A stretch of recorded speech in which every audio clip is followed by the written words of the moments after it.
a respeito disso. Vamos lá.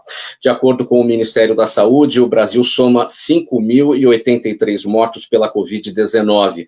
O número de infectados chega a 73.166. Ontem, foram mais de 5.000 novos casos e 474 mortes, em apenas 24 horas, número que no dia só foi superado pelos Estados Unidos e também pelo Reino Unido. A expansão da pandemia no Brasil é vista com muita preocupação por entidades internacionais e por outros países que criticam a subnotificação, a baixa de isolamento e o descaso de autoridades no combate à doença. Por conta do descaso, doutor Paulo André, eu começo com você, eu faço o seguinte questionamento. A gente, falando bastante hoje a respeito de uma declaração do presidente Jair Bolsonaro, dada ontem, perguntado por uma jornalista, o que ele via em relação a esse número de mortes elevado em apenas 24 horas, ele disse, e daí eu não sou o Messias, não posso fazer milagre.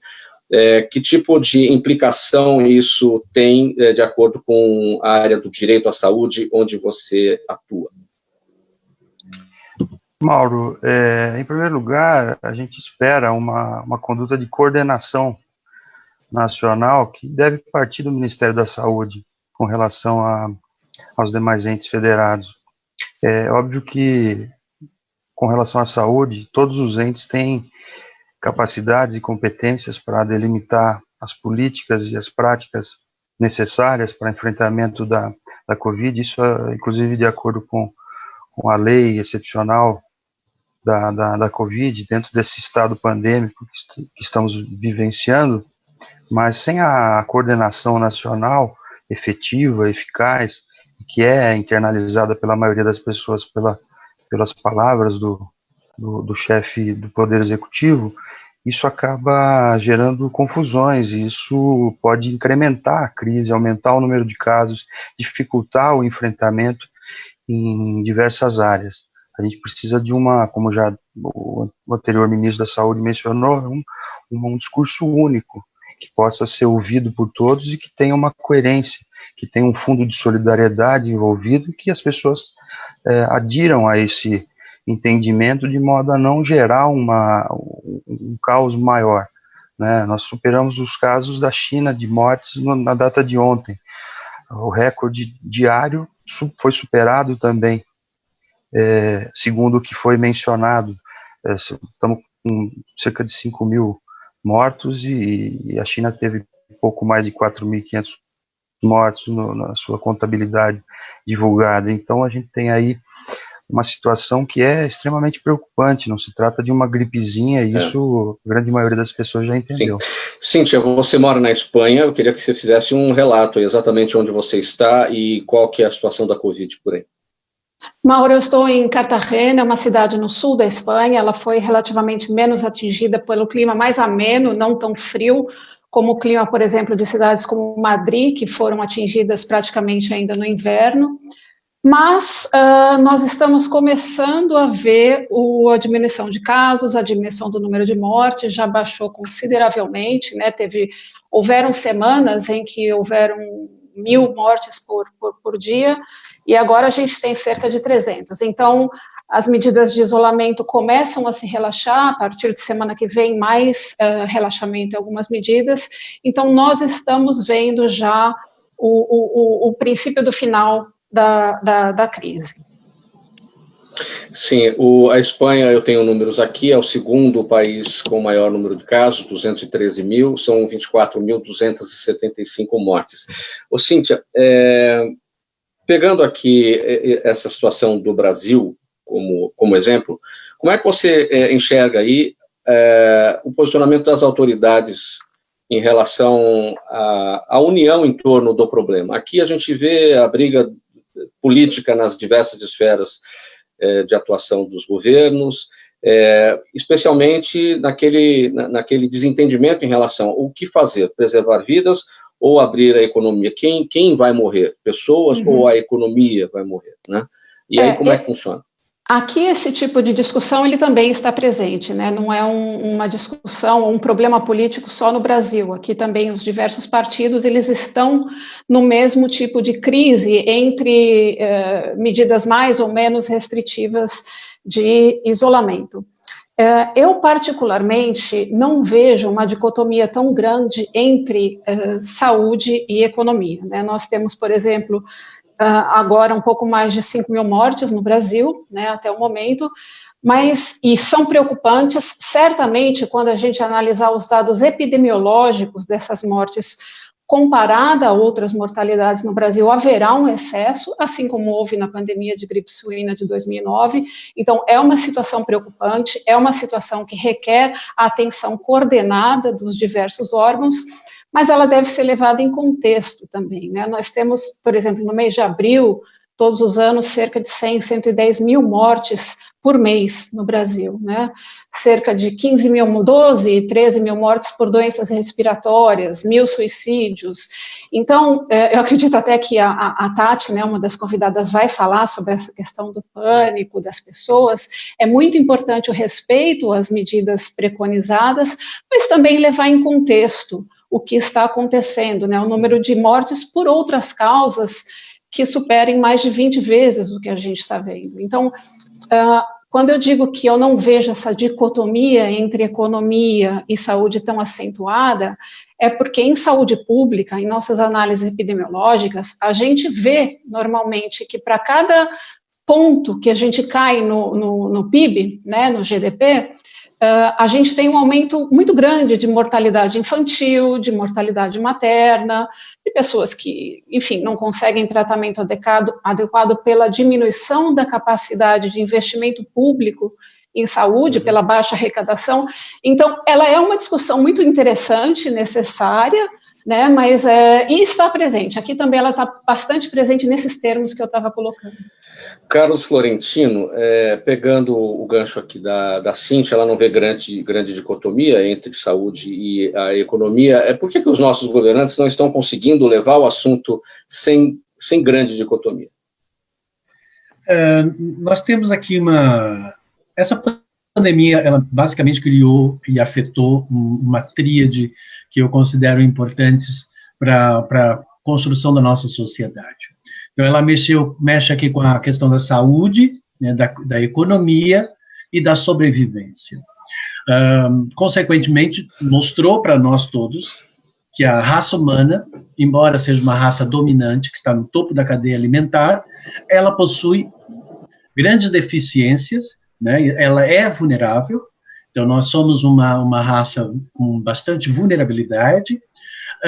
Mostrou que nós não temos controle sobre as situações, então está faltando autocontrole, e também que estamos despreparados para enfrentar uma situação como essa. Não só agora, como em outros momentos da nossa história, todas as pandemias, elas mexeram com todos esses mesmos fatores. Tá? Então, é claro que o Estado vai se preocupar com a economia, porque ele vive disso, né? As pessoas vão se preocupar com a saúde, porque mexe com a questão da sobrevivência, e a economia também mexe com a questão alimentar, de conseguir pagar as contas e manter a sua vida, que é a sobrevivência. Então, mexe com os pilares básicos daquilo que representa a estrutura de um ser que atua numa sociedade. Então, ou seja, uma sociedade onde esses pilares foram abalados, ela se desmorona. E é isso que nós estamos vivendo. Claro que nós temos outras doenças que são muito maiores, os casos de mortes, né, se nós formos colocar nas estatísticas, é muito mais do que essa pandemia. A questão não é quantas pessoas já morreram com essa pandemia até agora, mas o quanto isso pode abalar num processo um pouco mais contínuo que ela se mantenha. Uma coisa é você ter uma diabetes, que morre uma pessoa aqui e outra lá. Uma coisa é um vírus que ele pode passar para uma outra pessoa rapidamente e que ele vai colapsar o sistema mais do que o sistema consegue suportar. E é por isso que todo mundo entrou em pânico, porque mexeu com essa tríade, né, de saúde, economia, segurança, sobrevivência, e também como a vulnerabilidade, o quanto desprovido nós estamos de saber lidar com essa situação. Mexeu basicamente com a base da nossa estrutura social, é isso.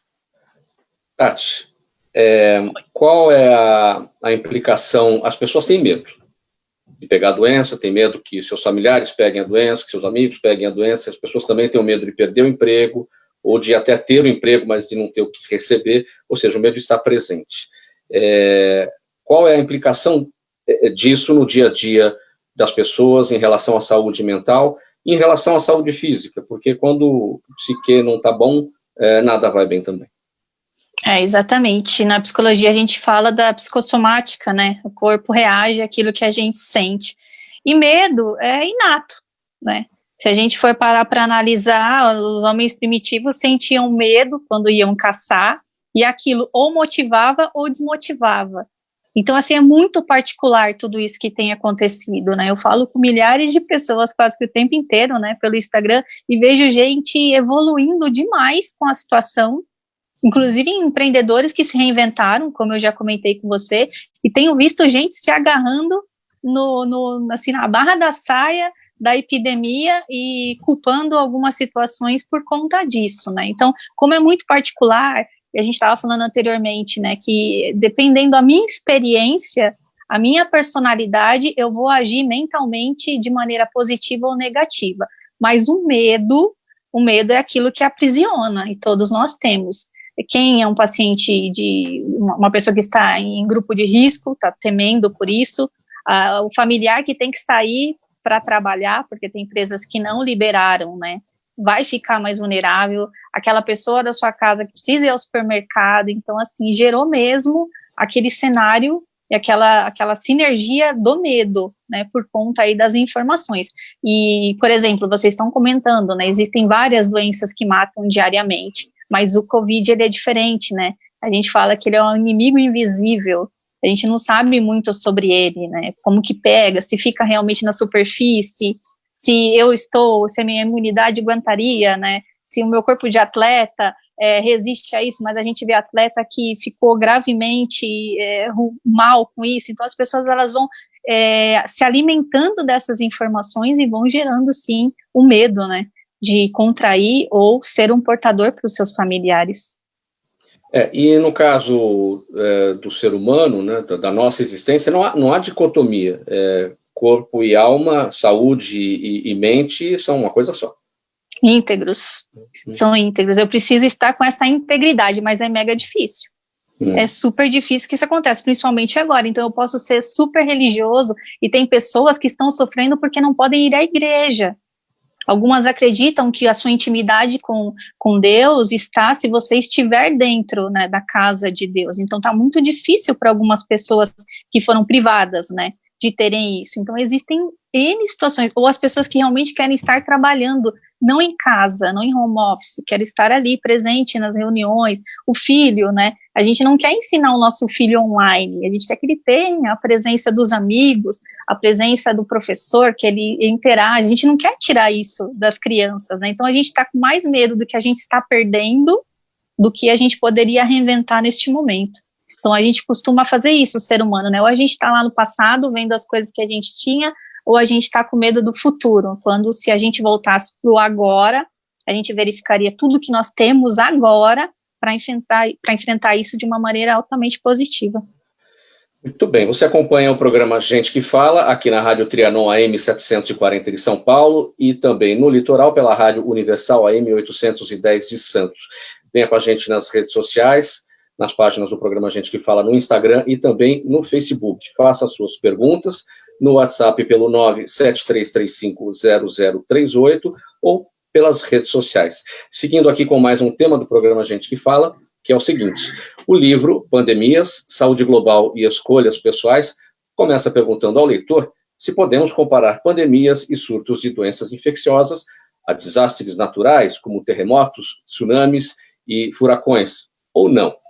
O livro traz relatos embasados em ampla literatura científica e nos mostra que a origem das ameaças à saúde global não está restrita aos mercados de animais vivos e zonas rurais de muitos países. Ela está muito mais próxima de nós do que pensamos. É essa proximidade que já dá a resposta para essa pergunta, Cíntia, se podemos comparar pandemias e surtos das doenças infecciosas a desastres naturais. Entendo que essa resposta é sim. Isso, não, assim, a gente começa, esse livro foi escrito em março, durante a pandemia da Covid-19, e ele começa com essa pergunta, se podemos comparar as pandemias a estes desastres, né, como tsunamis, terremotos, etc., porque contra esses desastres há muito pouco que a gente consegue fazer. A gente tem como ter planos de ação para quando esses desastres ocorrem, a gente poder reduzir os efeitos. Mas, no caso de pandemias, epidemias de doenças infecciosas, como a gente já teve algumas ao longo do último século, na verdade existem formas de prevenir ou de reduzir a probabilidade que esses eventos venham a ocorrer. Então, tratar das causas estruturais que levam a pandemias, a epidemias e outros problemas, surtos infecciosos graves, é muito importante para que a gente reduza a probabilidade de que eles ocorram. Então, nesse livro, o que a gente faz é pegar o histórico, né, de último século, por exemplo, a gente teve recentemente a epidemia de SARS, né, que também é um coronavírus, ebola, gripe suína, os diversos surtos de gripe aviárias que representam ameaças até maiores do que os de coronavírus. Agora, nesse momento, a gente tem diversos surtos de gripe aviária no mundo. Então, a indagação é, será que a gente só espera para que eles ocorram e aí tenta mitigar, reduzir o problema, tratar do efeito, ou a gente pode prevenir? E o que o livro trata é sim, a gente entendendo de onde vem, a gente pode prevenir.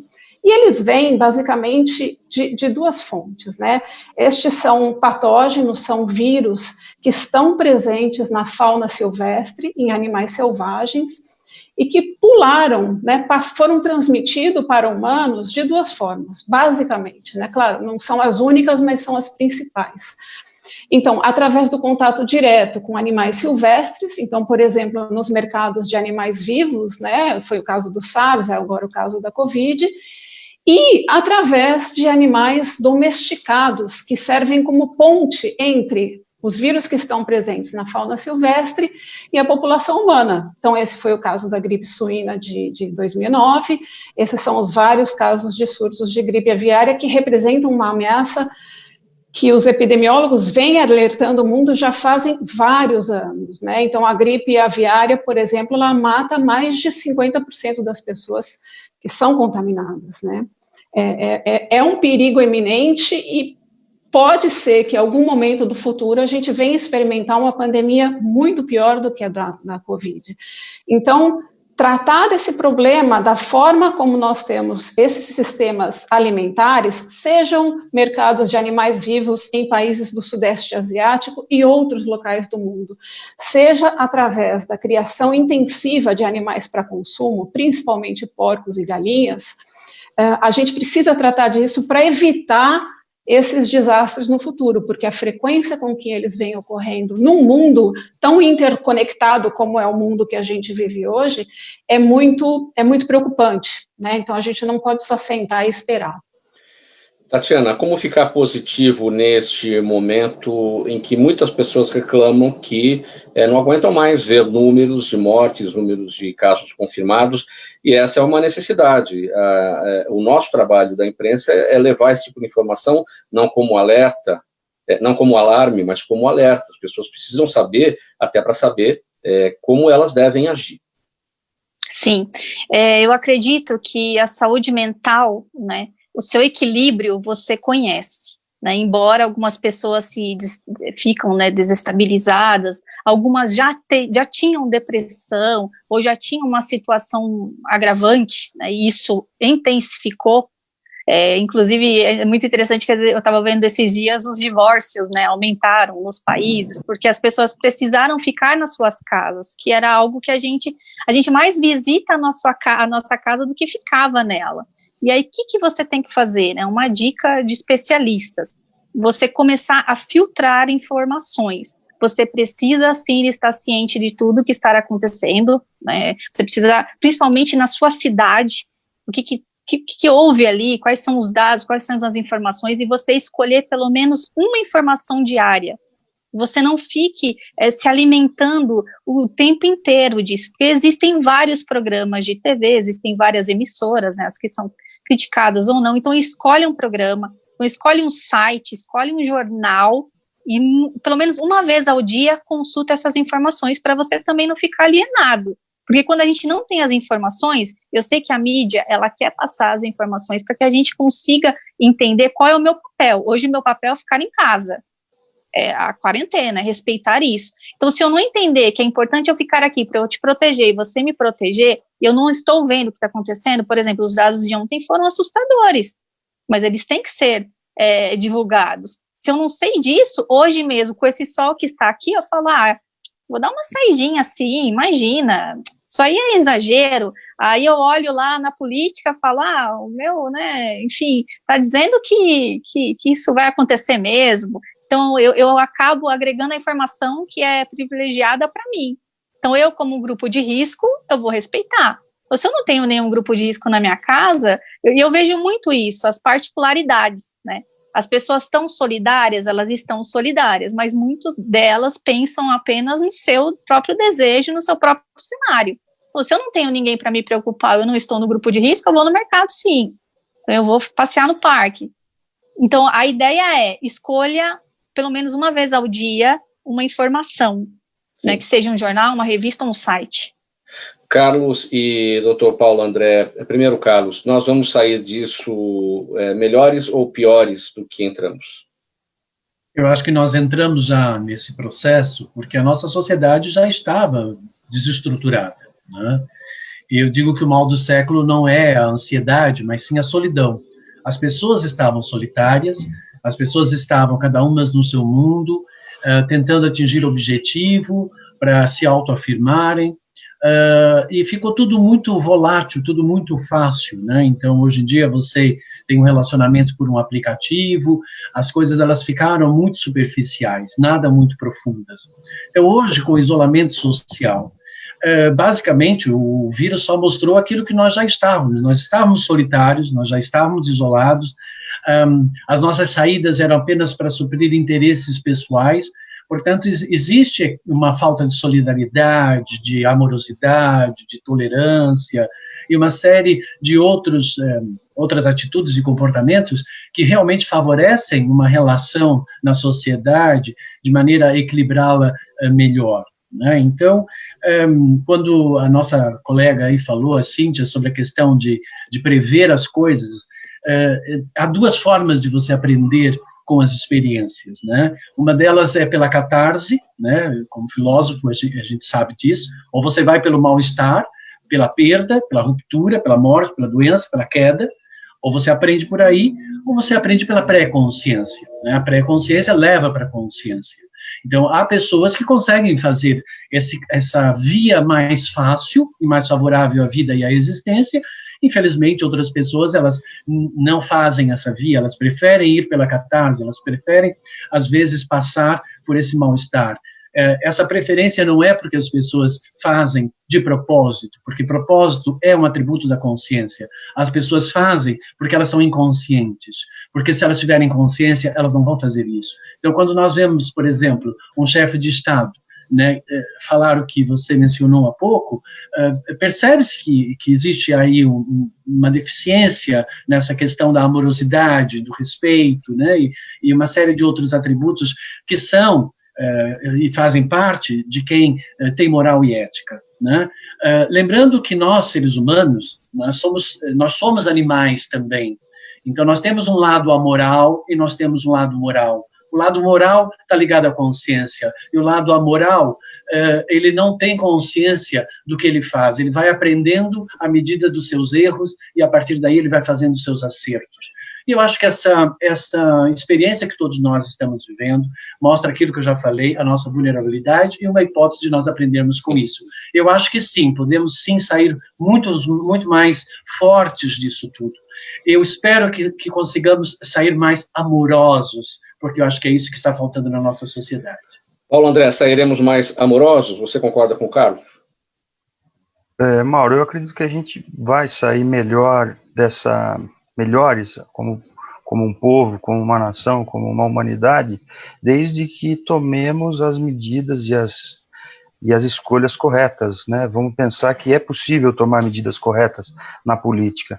Existe uma discussão de que a ciência política deveria ser descritiva, mas isso não condiz com a necessidade de aprendizado, com a necessidade de respeito à ciência, mesmo no conceito de ciência moderna e a sua transição para um momento mais contemporâneo em que é possível, através de uma lógica geométrica, estabelecer critérios para se escolher quais são as condutas e as escolhas mais adequadas e justas a serem tomadas.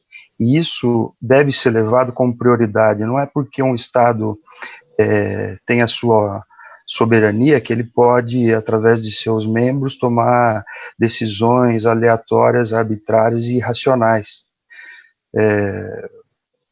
A gente tem que imaginar que precisamos agir com ética, e essa ética não permite que a gente crie, então, a ideia de que apenas a maioria deva ser protegida, quando se cria essa falsa dicotomia de economia e saúde. Toda a vida importa. E isso é uma situação que deve ser enfrentada. Hoje, cerca de 10% do PIB é investido em saúde. Mais da metade desse percentual é investido na saúde privada. A gente tem que imaginar que deve haver uma coordenação entre a saúde privada e a saúde pública e todas as instituições para enfrentamento. Se a gente chegar a esse grande acordo de uma forma rápida e efetiva, sim, podemos sair melhores dessa crise. Muito bem. Você acompanha o programa Gente que Fala na Rádio Trianon AM 740 de São Paulo e Rádio Universal AM 810 de Santos. Internautas nas redes sociais, no Instagram e no Facebook, e os nossos canais abertos para as perguntas aos nossos convidados. 973350038 é o WhatsApp, e pelas redes também você pode mandar suas perguntas, que já a gente vai responder a cada uma.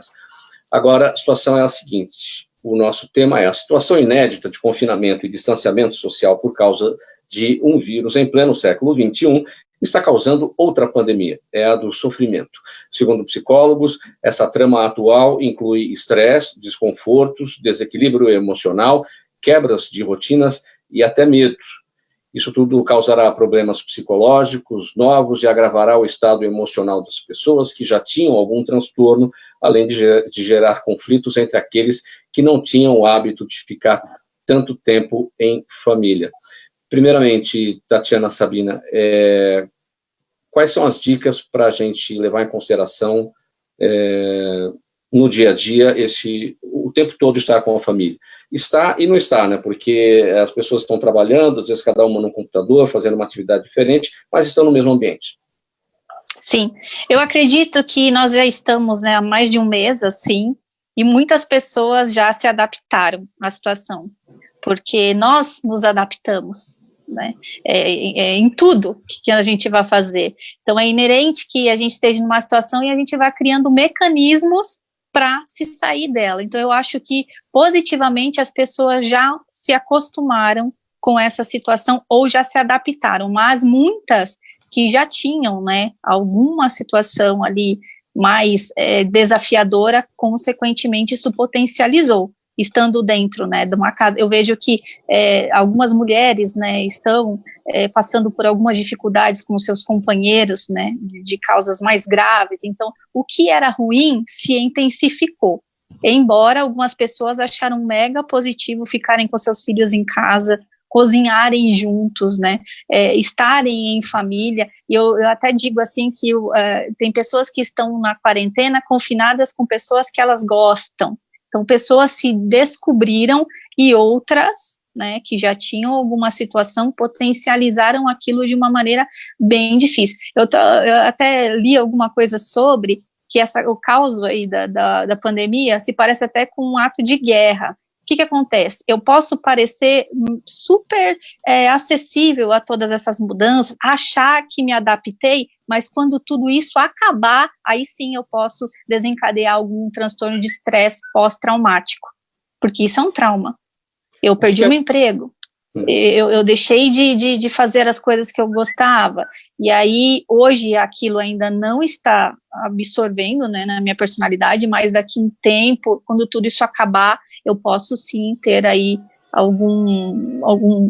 algum resquício disso que tenha ficado dessa situação.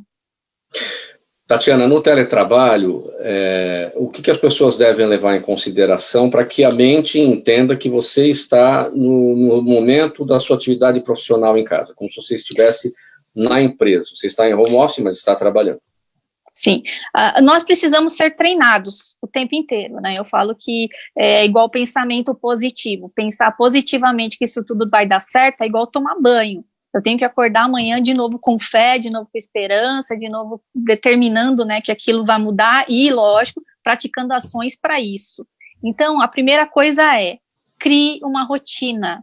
Eu vejo as pessoas falando, nossa, eu estou dormindo de madrugada, nossa, hoje eu vi um post, nossa, parece que todos os meus dias são domingo. Alguma coisa está errada na sua rotina. Então, estabelecer a hora de acordar, a hora do café da manhã, a hora do seu trabalho, isso é positivo para quem está em home office, porque a gente trabalha mais em casa do que quando está na empresa, porque tem as paradas para o café, as paradas para reunião, para o almoço e para a saída. Então, você tem que estipular das 8 às 5 da tarde com a parada do seu almoço. E óbvio, né, com algumas coisas que você precisa fazer na casa também. Então, estipular uma rotina. Gente, bem rapidinho, eu quero pegar o seguinte gancho do que a Tatiana falou, para que todos os dias não se pareçam com o domingo. Cíntia, o que você está fazendo para que os dias não se pareçam com o domingo? Mesma pergunta para todo mundo. Olha, eu, na verdade, estou trabalhando 3 vezes mais, né, pelo histórico enfim, de pesquisa com a epidemiologia de doenças, os pedidos de análise de dados da mortalidade, esse livro que a gente escreveu sobre as causas das pandemias. Então, na verdade, todos os dias estão parecendo segunda-feira. Carlos, e aí, como é que você está enfrentando para que os dias não se pareçam com o domingo, todos eles?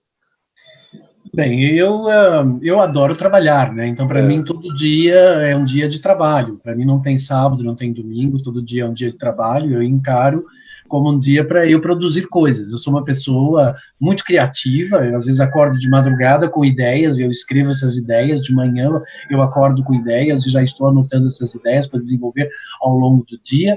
Então, eu vou fazendo meus pequenos intervalos de descanso, né, mas eu vou criando a minha rotina a partir daí, mas como eu sou um pouco atípico, né, porque eu sou uma pessoa que sou dono do meu tempo, e eu sou uma pessoa muito livre, né, e faço a gestão da minha vida da forma que eu entendo. Então, isso me dá uma certa liberdade, uma certa flexibilidade, mas eu sou uma pessoa super responsável, eu dou conta de tudo aquilo que eu faço, mas procuro fazer sempre de uma forma mais tranquila, né, então, sei lá, eu faço a minha ginástica na minha casa, eu faço a fisioterapia, porque eu faço a fisioterapia na minha mãe, né, para ela se exercitar, ajuda a minha irmã, porque está morando comigo agora, vamos fazer uma comidinha juntos, né, depois fazer a minha cestazinha, eu não sou espanhol, mas eu adoro dar a minha relaxada depois do almoço, e depois eu vou trabalhando, e quando eu começo a trabalhar, eu não tenho hora para parar. Então, é tudo uma questão de como você vai fazer essa gestão do seu tempo,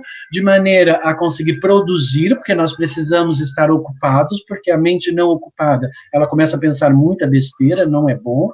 Então, é isso, é você ter realmente, eu acho que esse momento é um momento ótimo para você organizar a sua vida, estruturar o seu computador, as suas fotografias que estão lá guardadas, não sei quanto tempo, acho que tem tanta coisa para a gente organizar, eu vou passar pela pandemia e eu não vou conseguir organizar a série de coisas que eu tenho acumuladas aqui na minha casa e que foram se acumuladas porque a gente acaba atropelando uma coisa com a outra e isso é fato, né? Então, o importante é manter a mente ocupada e aproveitar o máximo que você... Paulo André, bem rapidinho para a gente ir para o próximo tema.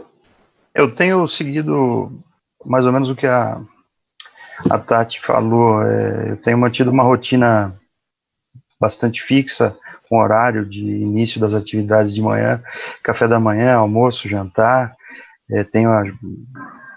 tive a necessidade, como todos devem estar experimentando, de realizar tarefas domésticas, então isso está incluído dentro do nosso contexto diário, e mais as atividades do doutorado, as atividades de trabalho, isso está delimitado ao longo do dia. Então, imagino que está tudo seguindo bem, mas com muito mais trabalho em casa do que se eu estivesse dentro de uma situação normal de atendimentos e aulas fora do domicílio. Pessoal, seguindo com o próximo tema do programa Gente que Fala, os animais de estimação têm sido importantes aliados das pessoas durante o isolamento social em meio à quarentena. Além de ajudarem a diminuir a solidão, os pets proporcionam benefícios para a saúde mental e até física, já que o convívio ajuda o corpo na produção de serotonina, que é o hormônio da felicidade. Mas é preciso ter atenção extra com eles neste período, tanto pela possibilidade de contaminação nas ruas, quanto pelo estresse que eles também têm, que eles também sofrem com o confinamento. Carlos, os animais, os pets, gatos, cachorros, sofrem com a nossa presença aqui em massa, dentro de casa, todo mundo, o tempo todo, todo dia, toda hora? Eles entenderam a mudança de rotina? Não, os animais, eles gostam de companhia, né? Eles precisam de companhia, como o ser humano também precisa de companhia, né? Nós somos animais sociais, né? Então, esse confinamento para nós já não é muito bom, porque nós precisamos do convívio com as pessoas e precisamos trocar, né? Porque quem não troca não evolui, não aprende, né? E não ensina também. Os animais, eles trazem um alento, né? É uma companhia, principalmente para as pessoas que, infelizmente, estão no confinamento sozinhas, porque não estão em nenhum tipo de relacionamento. Então, eles podem trazer, sim, esse alento, essa alegria, né? Essa parceria, né? Tudo bem que não fala, mas está ali, comunica da forma que pode, e eu acho que ajuda bastante, sim, as pessoas nesse confinamento. Tem que só observar uma questão: se você não está pegando o animal para fazer uma espécie de compensação dos seus vazios emocionais, da sua carência, da sua solidão, né, que eu acho que isso não é legal. Uma das minhas especialidades são mecanismos de autossabotagem, né, que são provenientes de traumas, de situações mal resolvidas, e como foi dito aqui, né, muitas pessoas estão com isso muito mais agravado nesse momento atual. Os conflitos expandiram muito mais, porque tudo que estava lá subtendido, escondido, né, e que não transparecia, e que eu relevava, ou eu saía de casa para não ter que esbarrar com aquela determinada situação, tudo isso veio à tona. Então, está demonstrando justamente a falta de controle, a falta de conhecimento, o quanto as pessoas estão mal resolvidas dentro delas mesmas, o quanto elas têm situações mal resolvidas que elas trazem, né, do seu processo de vida, e o quanto elas não sabem se relacionar e amar e tudo mais. Então, o bichinho é bom, sim, mas você precisa, como tudo que você ama, zelar, ter responsabilidade, ter cuidado, né? Tem que dar carinho, tem que dar atenção, tem que levar para passear, tem que, quando voltar, limpar as patinhas, higienizar, fazer tudo isso que é necessário, como você já deveria fazer mesmo antes da pandemia, né? Porque isso faz parte do processo, e ele, sim, é um alento para todos nós, e é um ser puro, né? Bem objetivamente, Carlos, eu vou pegar um exemplo prático aqui do meu pet. Às vezes eu olho para ele e fico pensando, o que ele está achando do que está acontecendo? Está todo mundo em casa? Antes saía todo mundo e ele ficava sozinho. Agora está todo mundo, claro que ele adora a companhia, mas em alguns momentos ele vem para cima de todo mundo e quer brincar também. Ou seja, vocês vão ficar aí parados na frente do computador, eu vou ficar aqui sozinho. Ou seja, de que adiantou a companhia se ele está lá? O que será que eles pensam? Se é que é possível responder. Não, é difícil pensar por um animal, porque é impossível para nós pensarmos, porque eles seguem muito o instinto, né? Como eu falei, os animais, eles são amorais, nós é que temos moral, portanto, nós é que temos mais consciência sobre nossos atos, eles se movimentam muito mais pela própria natureza deles, mas eles precisam de atenção. A gente vê os pets batendo assim com a patinha, chamando a atenção, né? Eu acho isso o máximo, né? E eles vêm e se enrolam na gente, para a gente dar atenção, vêm dormir na cama junto com a gente, é fantástico. É uma energia boa, Eu acho que os animais, eles têm essa energia pura, dessa amorosidade, eles não são agressivos por natureza, né, dependendo do tipo de animal, mas é sempre pela sobrevivência, ou é pela necessidade, alguma necessidade que é instintiva, nunca é como um ser humano que é para tirar proveito da situação, ou porque tem alguma coisa mal resolvida lá no seu interior. Não, ele está ali, ele quer atenção, ele quer carinho, e ele retribui isso com essa amorosidade, com essa memória fantástica que o animal tem, de não guardar rancor, porque depois de meia hora ele já esqueceu, porque a memória dele é muito volátil, isso é ótimo, é muito melhor do que aquela pessoa que fica remoendo a vida toda uma situação que nunca perdoou e que depois vai ter uma doença psicossomática lá para frente. Então, eu acho que podemos aprender algumas coisas, sim, com os animais, a saber relevar mais e sermos mais amorosos. Muito bem.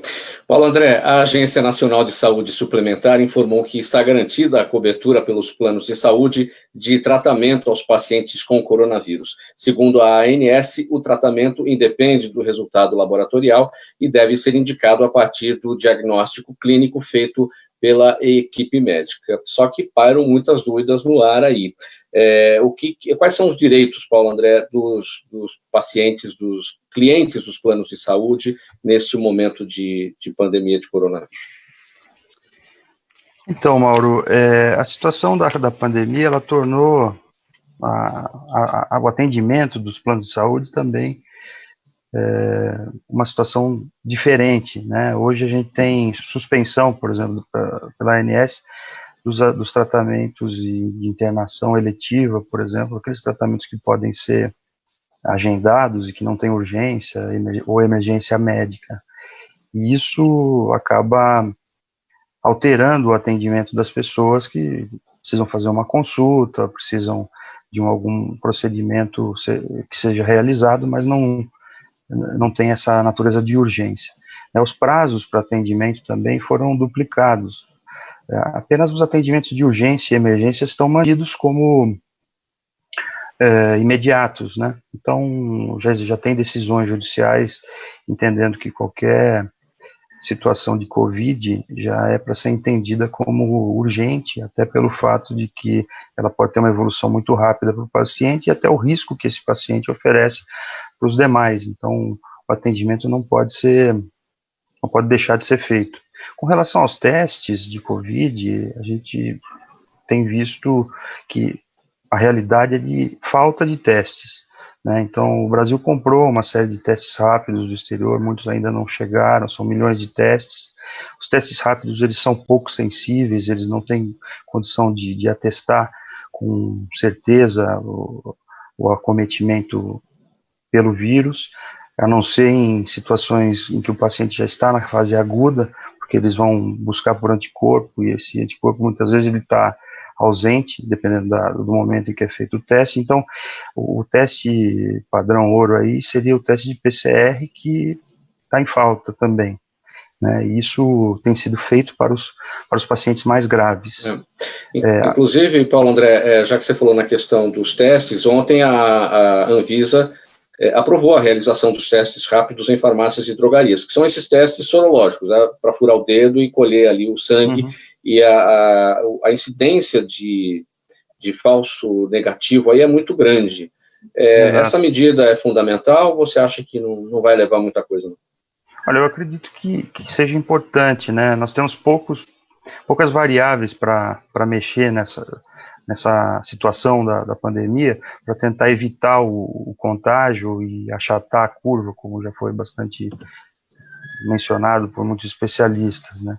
O que hoje se pode fazer é o isolamento e a testagem em massa da população. Como nós não temos testes efetivos em quantidade suficiente, não temos essa possibilidade de testar em massa hoje, né? Acredita-se que com a produção nacional, que a Fiocruz tende a colocar alguns milhões de testes até setembro, isso também vai favorecer, mas aí a fase vai ser outra da pandemia, a gente não sabe como será o futuro quanto a isso. Então, hoje a gente pode fazer o isolamento. O teste rápido vai poder ser um elemento a mais para talvez criar alguma política pública que possa planejar uma saída do isolamento com um pouco mais de dados, né, que possam ser utilizados, embora esses testes não sejam muito sensíveis.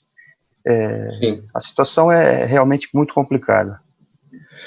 Pessoal, perguntas do público, do gente que fala. Olha, Cíntia, o Jorge Luiz de São Bernardo pergunta se é possível evitar que o avanço do coronavírus nas grandes favelas cause uma tragédia de imensas proporções. É o Jorge Luiz de São Bernardo do Campo. A grande preocupação é realmente em relação às comunidades, porque isolamento social nesses locais é bem difícil. Cíntia. Mauro, é o Jorge, né, que perguntou? Sim. Então, a questão de se evitar pandemias ao qual eu me referia antes não é em relação à Covid-19. Em relação à Covid-19, realmente o que a gente tem que fazer, entrando um pouco no que o Paulo André falou, seriam testes, né, mas não em massa, testes para saber, testes representativos da população, assim como a gente faz pesquisas de opinião, para saber a porcentagem da população imunizada e o quanto a gente deve favorecer uma ou outra medida, e isso poderia ser feito em comunidades para que haja uma estratégia de isolamento mais apropriada à taxa de soropositividade para a Covid, né? Então, isso poderia ser feito nas diversas comunidades, mas a questão da prevenção, ela não é tanto em relação ao Covid, que já está aí, o vírus já está presente e ele vai cumprir o seu ciclo, né? Ele só vai deixar de estar presente quando a gente tiver uma proporção significativamente grande da população que já está imunizada, porque senão ele vai continuar tendo pessoas suscetíveis.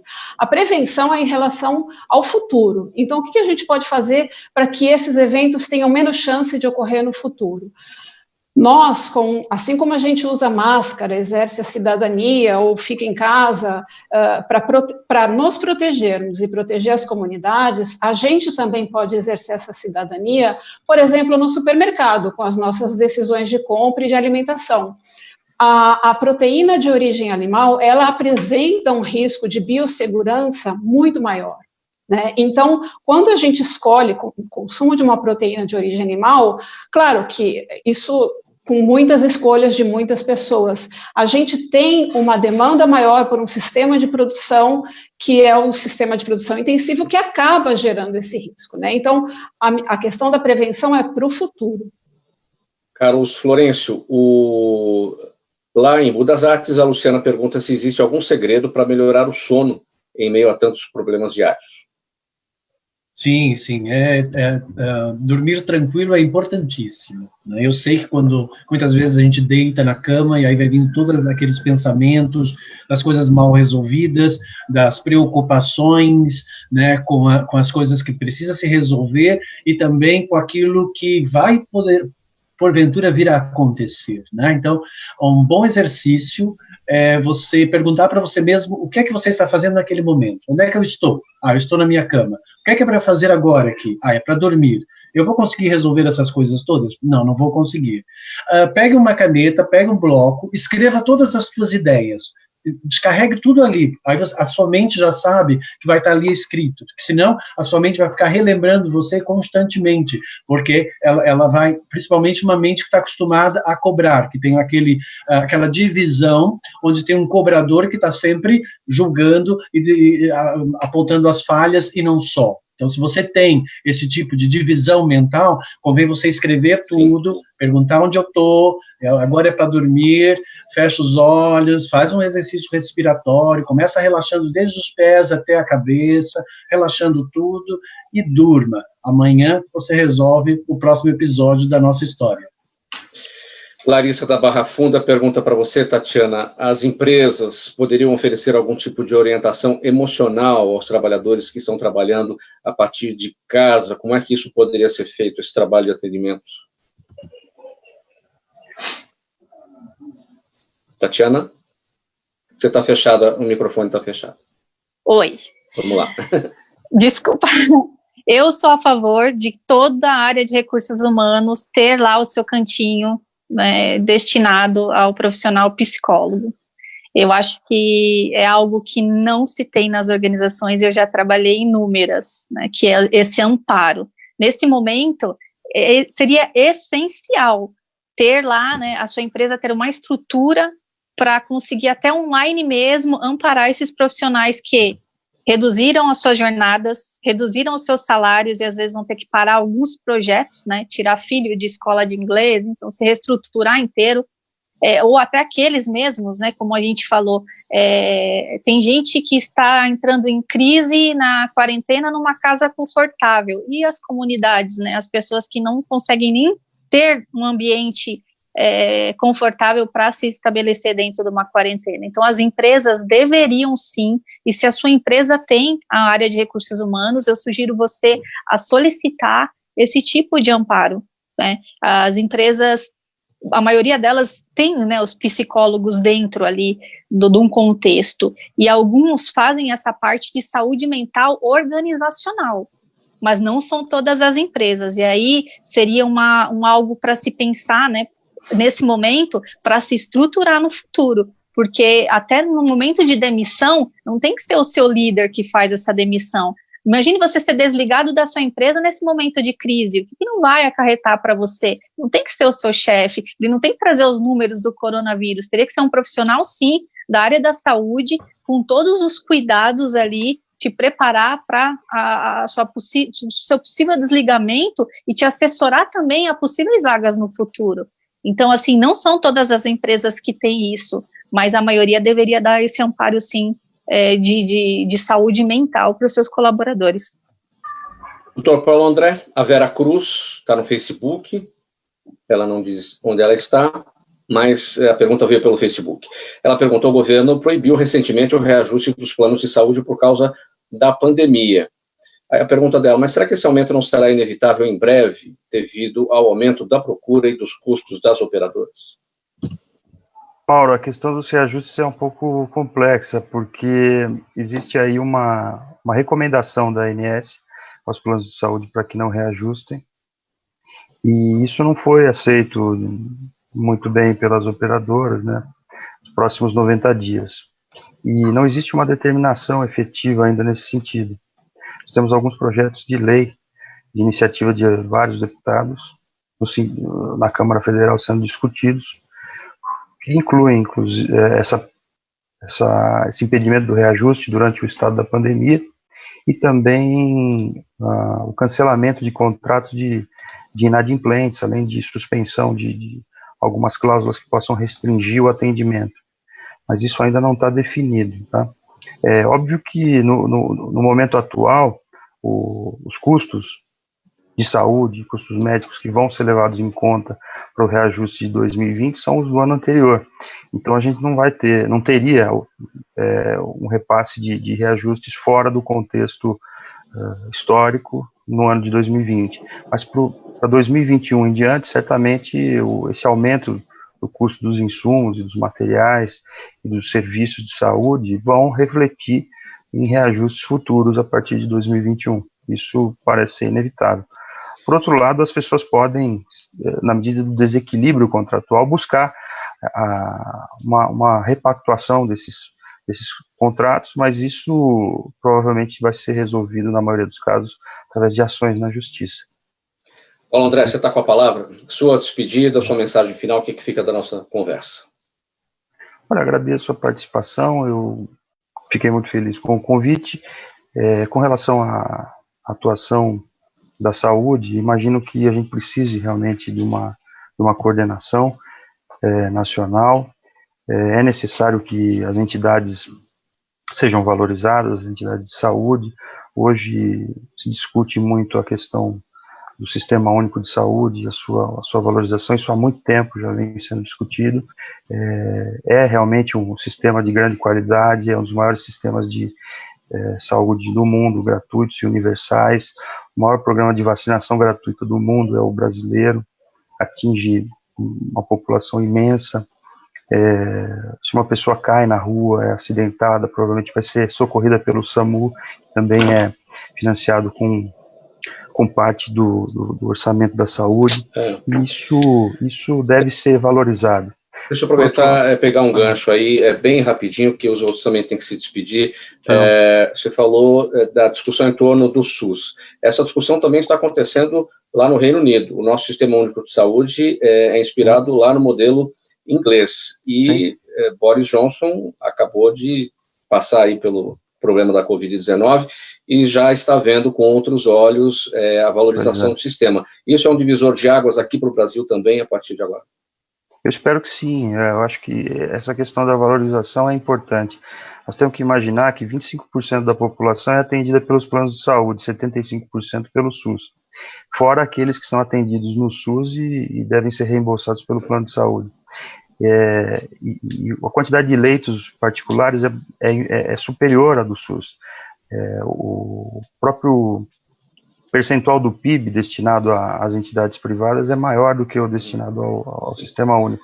Então a gente deve repensar um pouco essa lógica. Não faz sentido um plano de saúde com limitação de cobertura para a população em detrimento do SUS. É isso a gente tem que parar e pensar. Obrigado. Carlos Florencio, sua despedida, poucos segundos. Muito obrigado pela participação aí a todos os colegas, né? Desejo muita boa sorte, que possamos passar por essa crise o mais rápido possível, né? Saudáveis e firmes e fortes.